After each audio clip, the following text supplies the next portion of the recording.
lived a life that most people dream of. Representing your country, winning medals around the world, becoming a world champion. I mean, people don't get the chance to do that, So don't get me wrong, this isn't a doom and gloom story. There's loads of happiness in this podcast, in your story.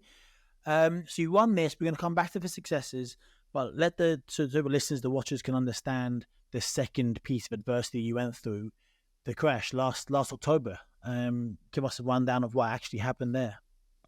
So I was out cycling and training with my ex-girlfriend. I was training for the track cycling world championships. So I was doing a session, and just at the end of the session, 120 meters from my parents' house, where I started was going to plan to finish the session, like a road I've ridden down hundreds of times on my bike.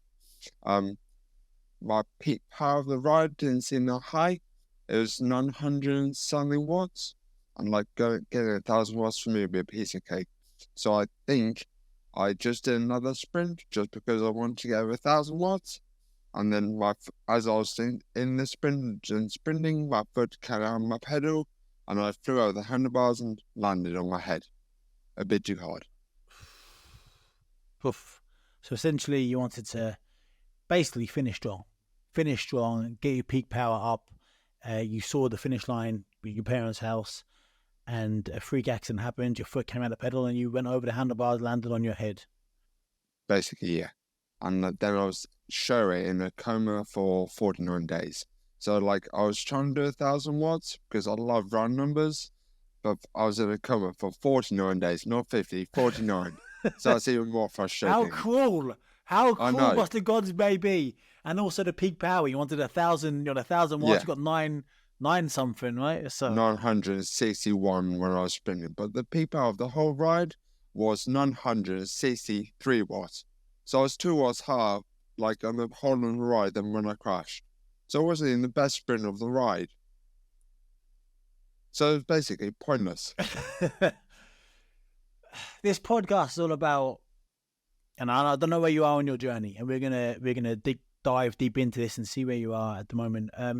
I like to talk to people that the worst thing to happen to them, like, somehow turned out to be the best thing to happen to them. Now, at the very beginning, you said, things aren't great because you're remembering, you're comparing your life from where you are now and there. So maybe you're not quite there yet. Maybe we'll do another one again in the future. Why did this happen? Like, this accident that you went through, and we're going to talk more about it because I know you skimmed it, and it's way, way, way deeper than that. Do you think there's a reason why it happened?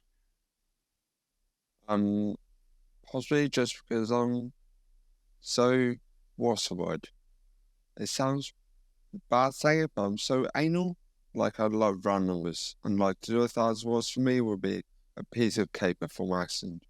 So it's just because I wanted to get over 1,000 watts. It's because I'm very particular. Like, and driven. Yeah. Determined. Driven, yeah. Yeah. You could have slacked it off and stuck with that.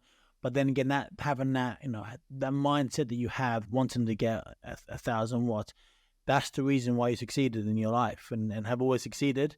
And that's the reason why you've won medals and competed for your country, because you have that thing that most people don't have. But that's also the reason why the day before I left hospital, I awarded 5K unaided around the ward. 50 laps, because my physio in hospital told me 1 lap was 100 meters. So I told him I was going to walk 50 laps for 5K before I left hospital. It may have taken me all that. It took me 6 hours and 3 minutes. And guess what? I was not there till more than 6 hours. As soon as I saw the 3 minutes, I was like, for God's sake. Turned like a bit sped walk for the last couple of laps. Okay, so you've got to do medicine. I'm obviously not a therapist. I've done this podcast now for a few months, and I've talked to people. And the reason why I created this podcast, George, is because I was a successful boxer, and very similar to yourself, I had very similar success. World champion, Olympic medalist. I've done a lot in my life, and from one punch, my life changed. Now, very similar to you, but ultimately, like one incident, one punch. I've been punched tens of thousands of times in my life.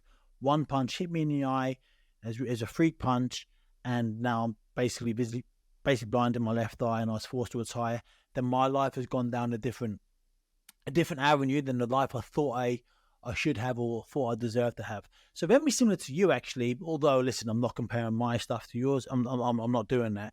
But ultimately, you were doing what you love to do. A random freak thing happened, and now your life is very different. With the accident, I presume you don't remember anything. What happened?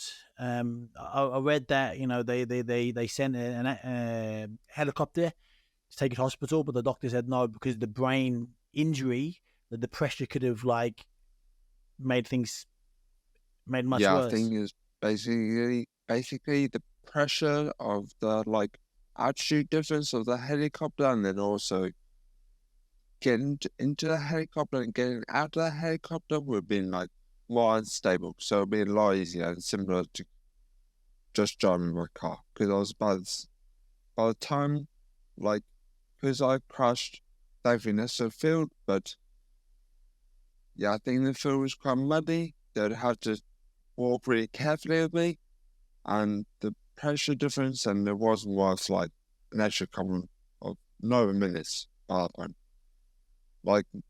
Going my car would only be probably a handful of seconds slower than going by helicopter. What's the first thing you remember waking up? You said you're in a coma for 49 days. And the big thing that I've read and that I want to talk about is well documented that 90% of people that suffer what you suffered and go into that coma, they don't wake up. 90% that happens to them and they're gone.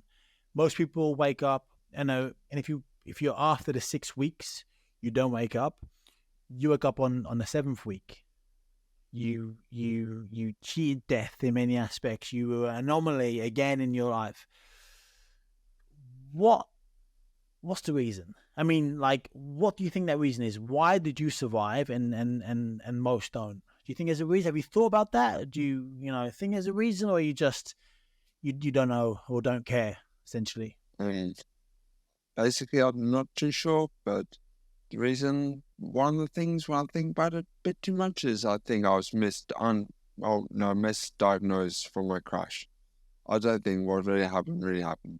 Or I think the doctors somehow, I think the doctors misinterpreted my scan results, but they are what they are. What do you mean? In positively or negatively? In what respect do they? So I think they are basically, if I think about it too much, I just think about the doctors must have misunderstood my brain scans. I made it seem like a much worse brain accident or brain injury than it actually was. Because how the hell am I still here? How the hell am I doing so well? I mean, listen, again, I'm not a doctor or a therapist, but it's the scans are the scans, right? It's almost like you're doing yourself a disservice. Yeah. I mean... Yeah, basically, yeah. I think... it's just because I'm so baffled by myself, I'm just saying, well, it can't be the way they're saying, so they must be wrong. But, the scans are the scans. There's evidence, my brain was pretty hit hard, basically. It's there on paper, and you can see it. The injury was the injury. Is it broken or not broken? It was broken. In terms of a bone and an X-ray, it's that clear to see. So what's that damage? It was exactly what they said. You just have the superhuman strength, and you're able to survive it, and come through. And but God knows how. Yeah. Mentality, attitude. I think people listening to this in the last 15 minutes already, I think they can hear the kind of person you are, how driven you are, how determined you are.